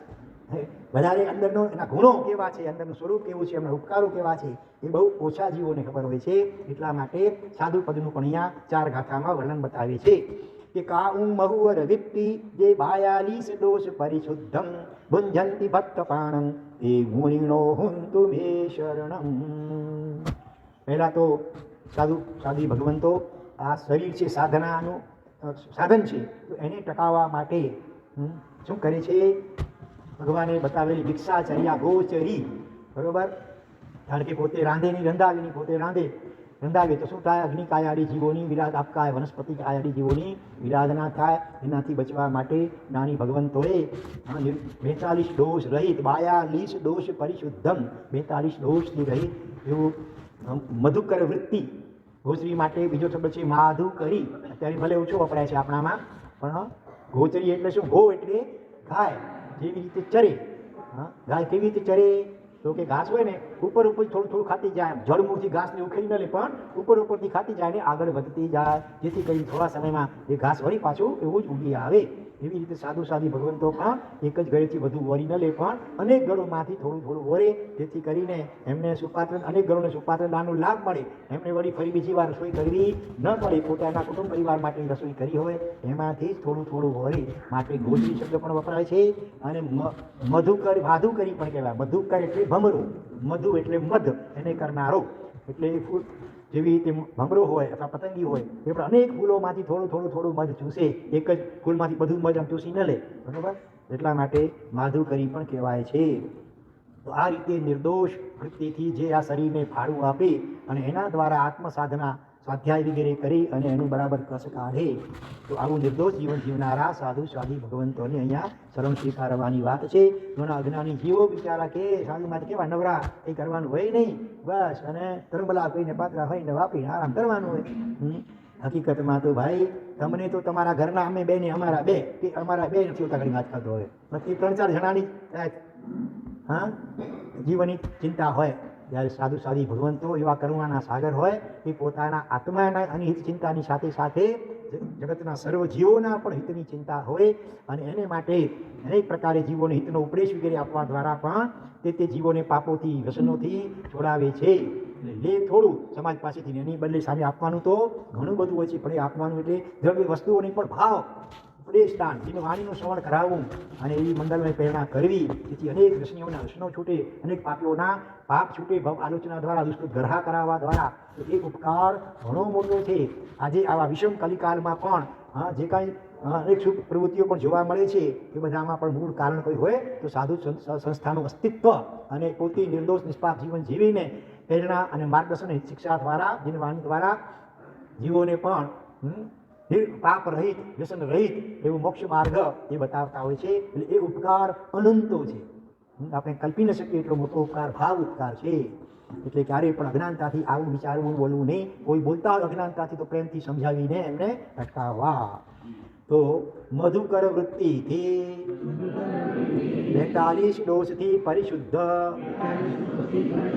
ભોજન પાણીને જેઓ વાપરે છે એવા હે મુનિ ભગવંતો મને આપનું શરણ હો. અત્યારે અહીંયા છેવટું નબળું સંગેણ છે આપણા બધાનું, અને એના કારણે કેટલાક દોષો કદાચ છૂટકી પણ લાગતા હોય અમારા જીવનમાં. આજે સંપૂર્ણ 42 દોષો જેવું તો બહુ અઘરું, બહુ કઠિન છે આ કાળમાં ખાસ કરીને. પણ આજે પણ માવડી ક્ષેત્રમાં ત્યાં ચોથો વારો વર્તે છે. તીર્થંકર ભગવાનની હાજરી હોય, પહેલું વજ્ર ઋષભનારા સંગણ હોય, ત્યાં તો કેવા કેવા મહાતપસ્વી મહાત્યાગી જ્ઞાની ધ્યાની સાધુ સાધી ભગવંતો હોય છે. તો એમની પણ આપણે ભૂરી ભૂરી અનુમોદના કરીએ. અને વર્તમાન કાળના સંજોગો એવા છે દ્રવ્ય ક્ષેત્ર કાળમાં જેને કારણે કેટલાક દોષો અનિવાર્યપણે લગભગ લાગી જતા હોય છે. તો આપણે એ રીતે વિચારવું જોઈએ, નેગેટિવ ક્યારેય પણ વિચારવું જોઈએ નહીં. આજે પણ એવા મહાત્માઓ છે કે ઘરે ઘરે જઈને એક લોટો થોડું પાણી. પણ આજે આપણામાં અહીંયા લગભગ પાણી, ઉકાળેલું પાણી કેટલા જણા પીવો છો ઘરે, પોતાના ઘરે? સારી વાત છે, ધન્યવાદ છે. તો તમે જો આમંત્રણ આપશો, તમારા મહાત્માઓ થતી મહાત્માઓ છે વરવા આવે, પણ વરસાદ ન હોય તો એ રીતે પણ વરે. પણ જનરલ આમ જોવા જઈએ તો ઓછા ઘણીવાર હોય. એટલે એને કારણે જો કે પાણી ખાતો કે આંબીલ ખાતામાંથી એ પાણી પણ વરવું પડતું હોય છે. પંચિંદીય દમન પરા નિત્ય કંડપ ડપ પસરાય ધારંતિ બંબચેરમ તે મુનિનો હુંતુ બે શરણમ. એવા પણ આજે પણ ત્યાગી સંયમી તપસ્વી સાધુ સાધી ભગવંતો હોય છે. બિહારની અંદર આંબીલની મોટી મોટી ઘોડીઓ પણ ચાલતી હોય, છતાં આંબીલ ખાતામાંથી વરવા જાય નહીં. તો એના ઘરે પણ કે નહીં, ઓચિંતા પહોંચી જાય અને સહજતાએ કાંઈ નહીં તો ચણા મમરાથી પણ ચલાવી લે, લુખ્ખા ખાખરાથી ચલાવી લે, ખાલી ભાતની પાણીથી પણ ચલાવી લે બિહારોની અંદર. હા, એવા પણ ત્યાગી તપસ્વી સાધુ સાધી ભગવંતો સારી સંખ્યામાં આ કાળમાં પણ છે. તો આપણે એની ભૂરી ભૂરી અનુમોદના કરીએ. જૈનેત્રોના ઘરમાં પણ ચાલ્યા જાય વિહાર કરતાં એ કે જૈન ન હોય એવા ગામો પણ આવે. પછી ક્યાંક વિહાર ધામ હોય તો પણ એ વિહાર ધામના રસોડાની પણ ગોચરી ન વળતા. જૈનોના ઘરોમાં જે માંસાહારી ન હોય, બરાબર, એવા જે શાકાહારી હોય તો એમના ઘરેથી પણ છેવટે રોટલો ને છાશ, શું કહે, દાળ શાક તો મોટે ભાગે કંદમૂળવાળા હોય એમ ત્યાં, એટલે છેવટે રોટલો ને છાશ કે દૂધ એવું એનાથી પણ એકાસના વગેરે કરી અને વિહારો કરતા હોય. તો એ બધા એની ભૂરી અનુમોદના કરજો. અમારા એવા મહાત્માઓ પણ છે કે જ્યાં ઉતરાય વિહાર ધામ ત્યાંથી 2, 3 કે 4 કિલોમીટર દૂર ગામ હોય તો ત્યાંથી વળી લાગતું. એક ગામ પણ અજૈન પાછું હોય, ત્યાં અજૈનોના ઘરોમાંથી પણ 2, 3, 4 કિલોમીટર જવાનું, વળી પાછું એટલું આવવાનું. અને એકાસનાડી ચાલતા હોય અને સંખ્યા પણ સારી હોય, સાધુ સાધી સમજો એ પ્રમાણે વજન આટલું ઉપાડી કરી અને પાછા આવવાનું. ગરમીના દિવસો પણ હોય. તો આ રીતે પણ તપ ત્યાગમય જીવન જીવનારા સાધુ સાધી ભગવંતો આજે પણ આ ખૂબ સારી સંખ્યામાં છે. ખૂબ અનુમોદના કરજો. હા, આપણે ત્યાં હેમરક્ષિત મહારાજ છે, 15-20માં માળી પણ પહોંચી જાય વગર વિનંતીએ. હા, પરચવા માટે તો આજે પણ આ મહાત્મા બધા જાય છે. દૂર રેલવેની પાટા ક્યાં છે ત્યાં થાય. નોકરી માટે તો 15-20 માળા પણ ઉપર જાય અને 2, 3, 4 કિલોમીટર દૂર પણ જતા હોય. અમારું કેટલા વર્ષ પહેલાં ભાંડુપમાં 84 દિવસથી હતી વાંચના હતી. એટલે કેટલા દિવસની વાંચના હતી? 35 દિવસની હતી. અને લગભગ 90 જેટલા સાધુ સાધી ભગવંતો હતા. તો એ વખતે અમારા મહાત્મા હેમરક્ષિત મહારાજ ઠેઠ દૂર એક બિલ્ડિંગમાં, તે પણ 15માં માળે ઓચિંતા, વિનંતી નહોતી, આમંત્રણ નહોતું, પોતાની મેળે ઓચિંતા પહોંચી ગયા. એટલે ભાઈ બેન જે હતા સાડી કાઢે તો આશ્ચર્યચકિત થઈ ગયા. અને તો સ્વપ્ને કલ્પના હોય, ભાગ્યે જ કોઈ સાધુ સાધી આવતા હોય, એમાં વળી આવા ઓચિંતા આવી પડી તો મહા આશ્ચર્ય. એટલા હર્ષના આંસુ વહી ગયા, ગદગદ અને ભાવ વિભોર બની ગયા. ભાવપૂર્વક જે પણ હતો એ વરાવ્યો. પછી મારા સાહેબ તમે ક્યાં ઉતર્યા છો? પછી અમને કહ્યું અમુક ઠેકાણે આવજો, ત્યાં વાસના ચાલે છે, ઘણા સાધુ સાધી ભગવંતોના દર્શન થશે. એ બેન ત્યાં આવી કરી આટલા બધા સાધુ સાધી ભગવંતોના ભાવથી દર્શન વંદન કરીને ભાવ વિભોર બની ગયા. તો કેટલો લાભ, એ ભાવના કારણે કેટલો લાભ થયો હશે એમને પણ. એટલે આવા સાધુ સાધી ભગવંતો પણ છે. તો પંચેન્દ્રિય દમન પરા, 5 ઇન્દ્રિયો, કઈ, ચમડી, જીભ, નાક, આંખ અને કાન, આ 5 ઇન્દ્રિયો એનું દમન કરવામાં એટલે તપ વગેરે દ્વારા અને એમને સતત સ્વાધ્યાય આદિમાં જોડવા દ્વારા એ 5 ઇન્દ્રિયોનું જીતવા માટે હંમેશા તત્પર રહેનારા. અને તેથી જ કંદર્પ એટલે કે કામના, દર્પ એટલે અહંકારને જીતનારા. કામ એને એવો અહંકાર છે જાણે આખા 14 રાજલોકમાં મારું સામ્રાજ્ય ચાલે. એકેન્દ્રિય જીવો વનસ્પતિ આદિમાં પણ એ વૃત્તિ હોય છે. પણ આવા તપ 12 પ્રકારના તપ દ્વારા જેમણે પાંચે ઇન્દ્રિયોને કાબૂમાં રાખી અને કામદેવના અહંકારને જીતી લીધેલું છે એવા અને તેથી જ નિર્બળ બ્રહ્મચર્યને મન વચન કાયાથી ધારણ કરનારા એવા હે મુનિ ભગવ હા તો બોલજો પાંચે ઇન્દ્રિયોના દમનમાં તત્પર પાંચે ઇન્દ્રિયોના દમનમાં તત્પર કંદર્પના દર્પને જીતનારા કંદર્પ એટલે કામ અને દર્પ એટલે અહંકાર નિર્મળ બ્રહ્મચર્યને ધારણ કરનારા નિર્મળ બ્રહ્મચર્યને ધારણ કરનારા એવા હે મુનિ ભગવંતો એવા હે મુનિ ભગવંતો મને આપનું શરણ હો મને આપનું શરણ હો. આજે પણ ભર યુવાવસ્થામાં 25-30 વર્ષની ભર યુવાવસ્થામાં પોતે ગ્રેજ્યુએટ ડબલ ગ્રેજ્યુએટ થયેલા હોય મહિનાના લાખો રૂપિયાનું પેકેજ પગારનું મળી શકે સીએ અને સીએસ વગેરે થયેલા હોય અને છતાં પણ સમજણપૂર્વક આ રીતે સાદું જીવન સ્વીકારી અને શુદ્ધ બ્રહ્મચર્યનું પાલન કરતા હોય ધારો તો બધા પ્રકારના મોજ કરી શકે ગર્ભ શ્રીમંત હોય છતાં પણ સમજાઈ ગયું હોય કે આ મોજ શોખ અને ભોગ વિલાસમાં સાચું સુખ નથી બલકે એ તો કર્મ બનનાર છે અને દુઃખી કરનાર છે એટલે સમજણપૂર્વક એ બધા ભોગ વિલાસ રંગરાગ મોજ શોખનો પરિત્યાગ કરે અને ચારિત્ર સ્વીકારે છે અરબોપતિ બોલો કયા દિલ્હીના ભવ પરથી ભંવરલાલજી હા એ મુનિ બન્યા મોટી ઉંમરમાં અને પછી માસક્ષમણ કર્યું દીક્ષા લઈને વર્ષિતપ વગેરે પણ કર્યું અનેક મહાપુરુષો છે બધાને ભાવથી વંદના અને એમનું શરણ સ્વીકારીએ. હવે આવે છે આગળ જે પંચસમી સમિયા પંચમહબય બરુબણ વસહા પંચમ કઈ અનુરત્તા તે મુનિનો હુંતુ બે શરણમ જે પંચસમી સમિયા હવે 5 ને સંખ્યાવાળી 3 વસ્તુ આવે છે આ શ્લોકમાં. 5 સમિતિ કઈ કઈ ક્રિયા સમિતિ ભાષા સમિતિ દેશના સમિતિ આદાન નિક્ષેપ સમિતિ અને પારિશ્રામિકા સમિતિ અથવા ચાલવાની ક્રિયા બોલવાની ક્રિયા ખાવા પીવાની ક્રિયા વિસર્જન કરવાની ક્રિયા અને લેવા મૂકવાની ક્રિયા પાંચે ક્રિયાઓ ખૂબ ઝેણાપૂર્વક કરી કોઈ જીવની વિરાદ ના થાય એ રીતે બરાબર દ્રષ્ટિથી જોઈને ઓગાવીથી પ્રમાર્શના કરીને ઝેણાપૂર્વક બધી ક્રિયાઓ કરી તો આ 5 સમિતિથી યુક્ત હોય જો અને 5 પ્રકારના મહાવ્રતો સારી રીતે પાલન કરનારા અહિંસા સત્ય અચૌર્ય બ્રહ્મચર્ય અને અપરિગ્રહ આ 5 મહાવ્રતોનું ભારને વહન કરવામાં વૃષભ સમાન વૃષભ એટલે બળદ તાકાત ઘણી હોય તો આ 5 મહાવ્રતોનો ભાર એટલે અનિશુદ્ધ પાલન કરવું બહુ અઘરું હોય છતાં એને પાળનારા અને 5મી ગતિ પ્રત્યે અનુરાગવાળા એ 5મી ગતિ આંગળી ઊંચી કરો ભાઈઓમાંથી 5મી ગતિ એટલે શું કેટલાને ખબર છે 5મી ગતિ કેટલાને ખબર છે આંગળી ઊંચી કરો ભાઈઓ બસ 4-5 આંગળી ઊંચી 3 નીચે છે ને 3 ઉપર છે બહેનોમાં તો બધા એને ખબર હોય ને કેટલાને ખબર નથી 5મી ગતિ એટલે કઈ ગતિ પૂછ્યું નથી હમણાં આંગળી ઊંચી કરાવી હતી સંસારની 4 ગતિ થોડી વાર પહેલા બોલી ગયા હતા બરોબર દેવ મનુષ્ય તેરી નર એનાથી અલગ 5મી ગતિ એટલે પંચમ મોક્ષ ગતિ બરોબર હા એના પ્રત્યે અનુરાગવાળા હજુ ભગવાન તો રાગી હોય પછી મુક્તિના અનુરાગી હોય સંસારના કે વિષયોના નહીં. ચાલો જે 5 સમિતિઓથી યુક્ત છે 5 મહાવ્રતના ભારને વહન કરવામાં વૃષભ સમાન છે. 5મી ગતિ એટલે મોક્ષ પ્રત્યે અનુરાગવાળા છે. એવા હે મુનિ ભગવંતો મને આપનું શરણ હો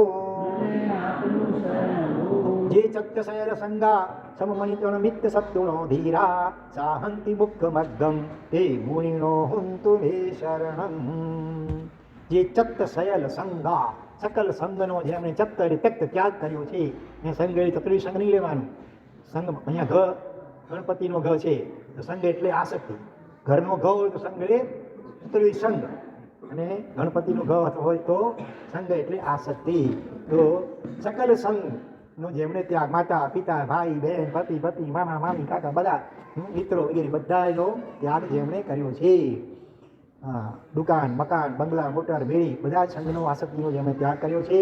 સમ મણી તણ મિત્ત સત્તુણો મણી રત્ન અને તણ એટલે તણખલું એ બંને પ્રત્યે સમાન ભાવવાળા છે સમાન દ્રષ્ટિવાળા છે. આ એ પૂતગલ છે ને આ એ પૂતગલ છે જરા ચમકે છે એટલું ફરક બાકી તો બંને જળ પૂતગલ છે એનાથી આત્માને કંઈ વિશેષ લાભ નથી માટે સમાન દ્રષ્ટિવાળા સમાન ભાવવાળા અને મિત્ર અને શત્રુનો મિત્ર અને શત્રુ પ્રત્યે પણ સમાન ભાવવાળા કારણ કે એમના નજરમાં કોઈ દુશ્મન દેખાતો જ નથી ભલે ગમે એવું અવળું વર્તન એમના પ્રત્યે કરતો હોય તો પણ જેમની એક્સરે જેવી દ્રષ્ટિ એ નેગેટિવ વ્યવહાર કરનાર જીવના અંદર અનમારેલા સિદ્ધ પરમાત્માને જુએ છે માટે એમનું પણ હિત થાવ, કલ્યાણ થાવ, સદબુદ્ધિ મળો, આવા પ્રકારની ઉત્તમ ભાવના જેમના અંતરમાં રહેલી હોય છે.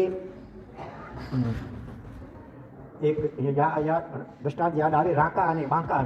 આ બંને દંપતી પતિ પત્ની હતા, પણ પ્રાય એમણે સંન્યાસ સ્વીકાર્યું હતું અને બંને જણા જઈ રહ્યા હતા ક્યાંક. રસ્તામાં એક પતિ જે છે આગળ છે, પત્ની થોડીક પાછળ છે, અને ત્યાં બાજુમાં રસ્તાની પડખે જ એક સોનાની લગડી કોકરીને પડી હતી. સોનાનો હાર કંઈ પણ એવું પડ્યું, સોનાનો દાગીનો. એ જોઈને પતિને વિચાર આવ્યો, હા, કલ્પસૂત્રમાં કહ્યું છે એ પ્રમાણે આ લોકોને કેટલીક ચીજો બહુ પ્રિય હોય, એમાં સફેદ, એમાં દૂધ છે, પછી કાજળ છે, પછી જમાઈ છે, બરાબર ને, અને એમાં એક વસ્તુ છે, એમાં છે પીળો માળ, સોનું, ઘરેણા, એ વધારે પ્રિય છે. એટલે એમને લાગ્યું કે ક્યાં કે તો મારી મન સોરી ગઈ તો જો પછી આ છે. એટલે એમણે શું કર્યું, પોતાના પગ દ્વારા ધૂળ એના ઉપર વાળી દીધી, જેથી કરી દેખાય નહીં હેરાની. હોલી બહુ ચબરાક હતી, વિચક્ષણ હતી. એટલે એની કુદરતી દ્રષ્ટિ પડી, ખ્યાલ આવી ગયો. એટલે જરાક ઝડપી આગળ આવે છે અને કહે છે કે તમે આ શું કર્યું? ધૂળ ઉપર ધૂળ શા માટે નાખી? ધૂળ ઉપર ધૂળ શા માટે નાખી? ઓહો, પતિ વિચાર કરે છે, આ તો મારા કરતા 4 ડગલા આગળ છે. મને તો હજી એનામાં સોનું દેખાયું, એ આ સોનું નહીં. એની દ્રષ્ટિએ સોનું એ પણ ધૂળ જ છે. આખરે એ પૂતગલ છે, બધી પૃથ્વી કાય છે. એટલે સાધુ સાધી ભગવંતોની દ્રષ્ટિ આવી હોય કે મણી હોય કે તણખલું હોય, શત્રુ હોય કે મિત્ર હોય, વંડક હોય કે કોઈ નિંદક હોય, એના પ્રત્યે સમાન દ્રષ્ટિવાળા. અને આગળ વધીને કહેવાય છે કે ભવે મોક્ષે પણ શુદ્ધ વર્તે, સમભાવ જો. સંસાર હોય કે મોક્ષ, બંને પ્રત્યે સમાન ભાવવાળા.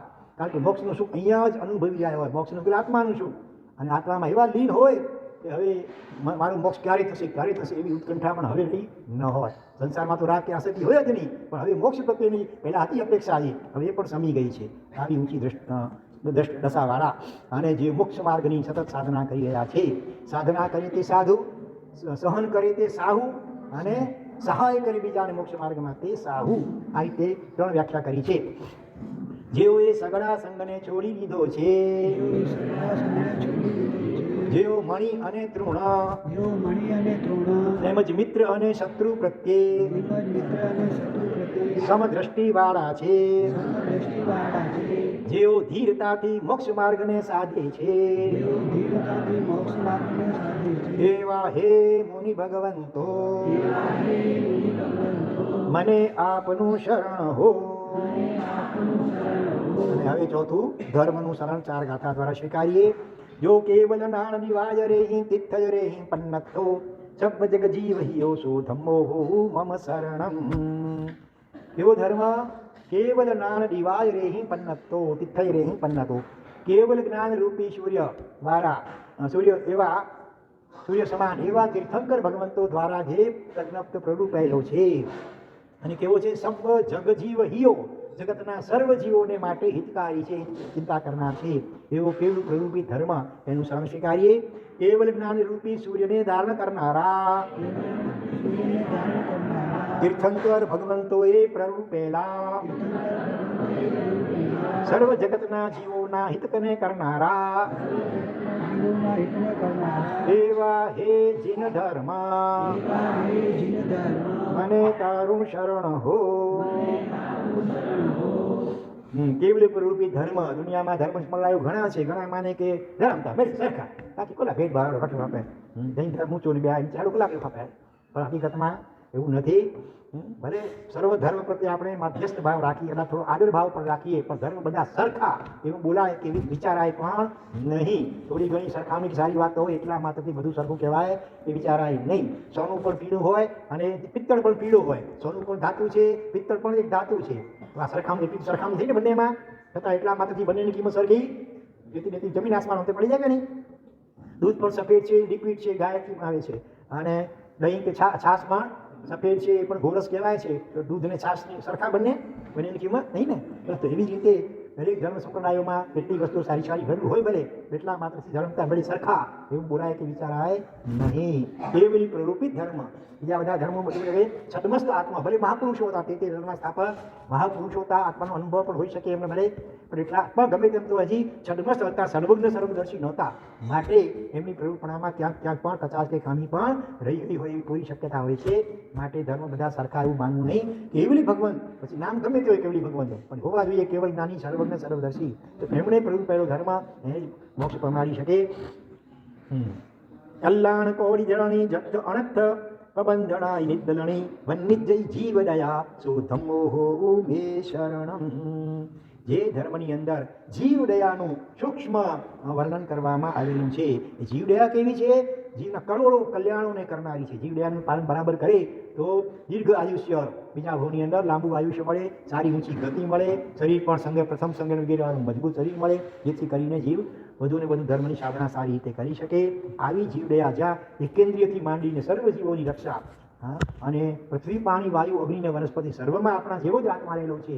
એમાં પણ વળી કંદમૂળ વગેરે 32 પ્રકારનો, એમાં તો અનંત અનંત આત્મા એક સૂક્ષ્મ શરીરમાં રહેલા છે. અને એનું રક્ષણ કેવી રીતે કરવું એના ઉપાયો પણ બતાવ્યા છે.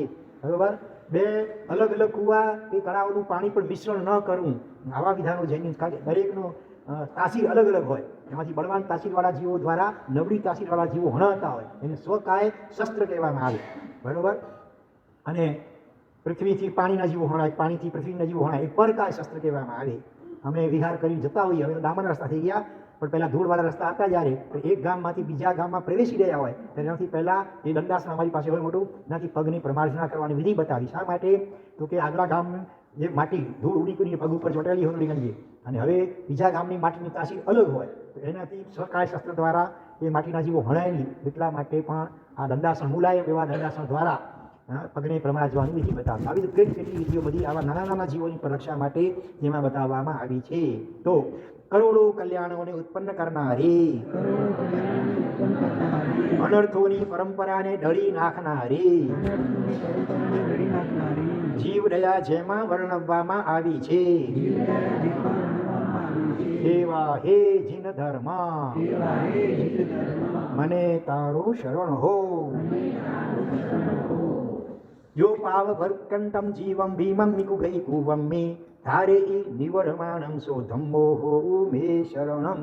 ધર્મ શબ્દની વ્યુત્પત્તિ શું થાય? તો કે ધારી લે, ધારી રાખે. આમ જીવ પડી ગયો નીચે દુર્ગતિના કુવામાં, ખાડામાં, એને આમ ઝીલી અટકાવી લે અને એને ઉચ્ચ ગતિમાં સ્થાપન કરે, એ ધર્મ. ધારેતી ધર્મ, જીવને ધારી લે, અટકાવી લે, બચાવી લે દુર્ગતિના ખાડામાં પડતા. એ જ વાત કરે છે કે જે પાપના ભારથી ભારે થયેલા જીવને કુગતિ રૂપી કુવામાં પડતા ધારણ કરી રાખે છે. એવા હે જીન ધર્મ મને આપનું શરણ હો. જેણે એકી સાથે 4 હત્યાઓ કરી હતી. કોણ? દ્રઢ પ્રહારી, સ્ત્રી હત્યા, ગર્ભ હત્યા, ગૌ હત્યા અને બ્રહ્મ હત્યા. જે જીવને 7મી નરકમાં તાણી જાય, છતાં એ જ જીવને સાધુપણું અને પશ્ચાતાપ દ્વારા 6 જ મહિનામાં કેવલ જ્ઞાન પ્રમાણી અને મોક્ષમાં પહોંચાડનાર કોઈ હોય તો આવું કેવલી પ્રવૃત્તિત ધર્મ છે. જેણે અનેક હત્યાઓ અને બીજી લૂંટફાટો કરી હતી, એવો વંકચૂર, એને પણ સાવ નાના નાના એવા 4 નિયમો લીધા અને એના પ્રભાવે તે 12 વૈમાનિક દેવલોકનો દેવ બન્યો એકવાર. તો આવા અનેક જે દુર્ગતિમાં જઈ રહેલા હોય જીવો, એને સદગતિ અને અંતે મોક્ષ ગતિને પણ પ્રમાણ્યું પણ કોઈ હોય તો એ દિનેશ ભગવંતે બતાવેલ ધર્મ છે. માટે એનું શરણ સ્વીકારીએ.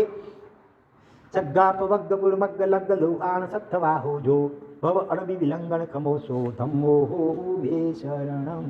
ચલી ગાતા.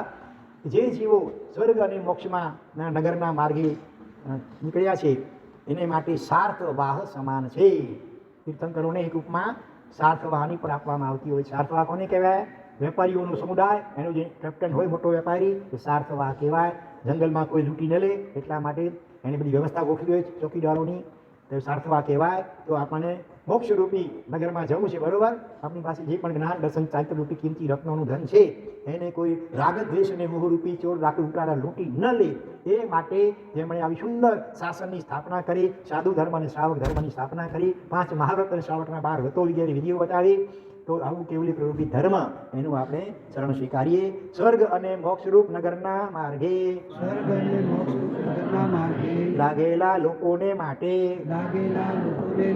જે સાર્થવાહ સમાન છે, જે ભવ અટવીને ઓળંગવામાં સમર્થ છે, એવા હે જીન ધર્મ મને તારું શરણ હો. એ શરણ ક્યાં સુધી? આજના દિવસ પૂરતું સ્વીકારવાનું? આજીવન. હા, અને ભાવ તો એ રાખવાનું છે કે ભવો ભવ આ ચાર શરણ અમને પ્રાપ્ત હો. પણ એ ક્યારે બની શકે? આ ભવમાં આ ચારને આપણે બરાબર વફાદાર રહીએ, હરિયન પરમાત્માની આજ્ઞાઓનું યથાશક્તિ બને પણ વધુમાં વધુ પાલન કરવાનો ભાવ રાખીએ, સિદ્ધ ભગવંતોને પણ ભાવથી નમસ્કાર કરીએ અને એવી ભાવના ભાવીએ કે આવી સિદ્ધ દશા હું ક્યારે પામીશ. અને સાધુ ભગવંતો તો પ્રત્યક્ષ છે ને આપણી માટે. સાધુ સાધી ભગવંતો તો અનેક અવારનવાર એનો લાભ મળતો જ હોય છે. એમની પણ બને એટલો વિનય વૈયાવસ દર્શન વંદન સુપાત્રદાન જીનવાણી શ્રવણ આજ્ઞા પાલન વગેરે કરીએ તો એ શરણનું સ્વીકાર્યું આપણું સાર્થક થશે. અને કેવલી પ્રવૃત્તિ ધર્મ ચાર દાન શીલ તપ અને ભાવ અથવા અણુવ્રતો અને મહાવ્રતો વગેરે સ્વરૂપ એનું પણ સારી રીતે પાલન કરીએ. અને જે શ્રાવક કે સાધુપાણાને પોતાની ભૂમિકાને યોગ્ય ભગવાને આરાધનાઓ બતાવી છે જ્ઞાની ભગવંતોએ, એનું યથાશક્તિ પણ સારામાં સારી રીતે ભાવથી પાલન કરતા થઈએ ઉત્તરોત્તર વધુ ને વધુ. હા, તો એ શરણો આપણું વધુ ને વધુ પરફેક્ટ બનતું જશે. આ આપણે વ્યવહારિક દ્રષ્ટિએ અત્યારે એક વિધિ કરી છે, પણ પછી હવે એ શરણાગતિના ભાવને વધુ ને વધુ પુષ્ટ બનાવવાનું છે. એટલે શરણાગતિ સંપૂર્ણ 100% ક્યારે ગણાશે? જ્યારે વિતરાગ બનીશું ત્યારે. ત્યાં સુધી તો વધુ ને વધુ શરણ ભાવને વિકસાવવાનો છે. આ ચારેય પ્રત્યે અત્યંત અહોભાવ, બહુમાન ભાવ, ભક્તિ ભાવ, આદર ભાવ અને શરણાગતિનો ભાવ ઉત્તરોત્તર વિકસાવતા જ રહેવાનું છે. અને જ્યારે આપણે એમના જેવા કેવલી ભગવાન વિતરાગ સર્વજ્ઞ બની જઈશું ત્યારે આપણું શરણું સંપૂર્ણ 100% સ્વીકારેલું ગણાશે. બરોબર? રોજ રાત્રે સૂતા પહેલા આપણે ઘણા ભાગ્યશાળીઓ આવે છે ગુજરાતીમાં 4 શરણ આવે છે. આપણે વ્યાખ્યાનના પ્રારંભમાં રોજ બોલાવી છે તારી શરણમ પ્રવજ્જામિ હરિહંતે બોલીએ છીએ ને. હા, તો એ રીતે પણ તમને ખ્યાલ આવે એટલે આપણે રોજ આ રીતે તમને બોલાવવામાં આવે છે.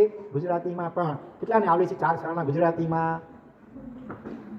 આપણા સાહેબે પણ 4 ગાથામાં જ આ ચારેય શરણા અને સાથે વિષ્ણુ ધરા અને સ્મૃતિની અનુમોદના આ ત્રણેય ઉપાયો સંક્ષેપમાં વણી ગયા છે. તો હું બોલાવું, તમે ઝીલાવશો? હરિહંત સિદ્ધ સાધુ જીન ધર્મ સાર, હરિહંત પ્રભુ મુજ શરણા હો એ ચાર, એ ચારે શરણા ચૌગતિ હાર, પૂર્વ સાધુ લઈ થયા ભવ પાર. આ એક જ ગાથામાં 4 શરણા આવ્યા. હવે સમસ્ત જીવરાશિને ખમાવાની વાત. 1,84 જની જીવધાર, હું જીવ ખમાવું વારંવાર, નહીં કોઈ સહ મુજ વૈર લગાર, સવી જીવ મૈત્રી હો મુજ સાર, હરિહંત સિદ્ધ સાધુ જીન ધર્મ સાર, પ્રભુ મુજ શરણા હોય ચાર. ત્રીજી ગાથામાં 18 પાપસ્થાનક ને ઓસીડાવાની વાત. 18 પાપસ્થાનક દુઃખકાર, હું ઓસીરાવું છું વારંવાર, એ છે ચૌગતિ દુઃખ દેનાર, પ્રભુ મજ કરો પાપથી પાર, પ્રભુ મજ કરો પાપથી પાર. એ અરિહંત સિદ્ધ સાધુ જીન ધર્મ સાર, પ્રભુ મુજ શરણા હોય ચાર. હવે સંયમની ભાવના ચોથી ગાથામાં. ધન્ય દીનો સંયમ હો ભવહાન, કરું ગુરુ આજ્ઞા એ સાધન સાર, ગૌતમ નીતિ ગુણ સમતા સાર, સાધુ જીવન મુજ હો શિવકાર. હરિહંત સિદ્ધ સાધુ જીન ધર્મ સાર, પ્રભુ મુજ શરણા હોય ચાર. એ ચારે શરણા ચૌગતિ હાર, પૂર્વ પૂર્વ સાધુ લઈ થયા ભવ પાર. પૂર્વના અનેક મહાત્માઓ પણ આ 4 શરણને સ્વીકારી પાપસ્થાનકોને ઓછીરાવી જીવ માત્ર સાથે મૈત્રી ભાવ સાધી અને સુંદર સંયમનું પાલન કરતા કરતા મોક્ષને પામ્યા છે. આપણે પણ એ પ્રમાણે કરવાનું છે. આ 4 શરણા ઉપાધ્યાસી સમય સુંદરજી મહારાજે પણ રચેલા છે. આમાં એક શરણ માટે 3 ગાથાઓ છે. એટલે 4 શરણમાંની 3 ગાથા, પછી જીવ ખમાવવા માટે 3 ગાથા, પાપસ્થાન ઓછીરાવવાની 3 ગાથા અને સંયમની ભાવનાની 3 ગાથા. ટોટલ 12 ગાથામાં જે વિષય હતો એને સાહેબે સંક્ષેપમાં માત્ર 4 ગાથામાં સમાવ્યો છે. તો જરૂર પ્રયત્ન કરજો આ 4 શરણને કંઠસ્થ કરી રોજ સ્વાધ્યાય કરવા માટે. પ્રતિક અમરથી ને અંતે બોલો છો કે 4 શરણા નથી બોલતા? હવે જલ્દી પાકું કરી લો અને પ્રમાણે શરૂઆત કરી નાખો. બરોબર છે? જેની યાદશક્તિ સારી હોય 2-4 જણા શરૂઆત કરી નાખો પાકું કરીને બોલવાની. ચાલો વિશેષ અગ્રિ વર્તમાન. આવતીકાલે આપણે આમ તો દુષ્કૃત ગરહા 2 દિવસ લઈએ અને 2 દિવસ અનુમોદના, પણ હમણાં મને એવો ભાવ આવ્યો પહેલા સુકૃતની અનુમોદના કરી લે 2 દિવસ, એની સાથે ભવના પૂતગલ વસીરાવની વિધિ પર પરમ દિવસે કરી લઈશું અને પછી છેલ્લા 2 દિવસ દુષ્કૃતિ ગરહા છેલ્લા 2 દિવસ. કારણ કે પર્યુષણમાં આપણે પણ ક્ષમાપના કરવાની છે, એ બધા પાપોથી વસીરાવવાના છે. એટલે એ પર્યુષણા નજીકમાં ખાલી જે પહેલા 2 દિવસો હોય તો એમાં આપણે દુષ્કૃત ગરહા કરી લઈશું. તો આવી રીતે સારી સંખ્યામાં બધા સમયસર આવીને લાભ લેજો. ઓમ શાંતિ શાંતિ શાંતિ.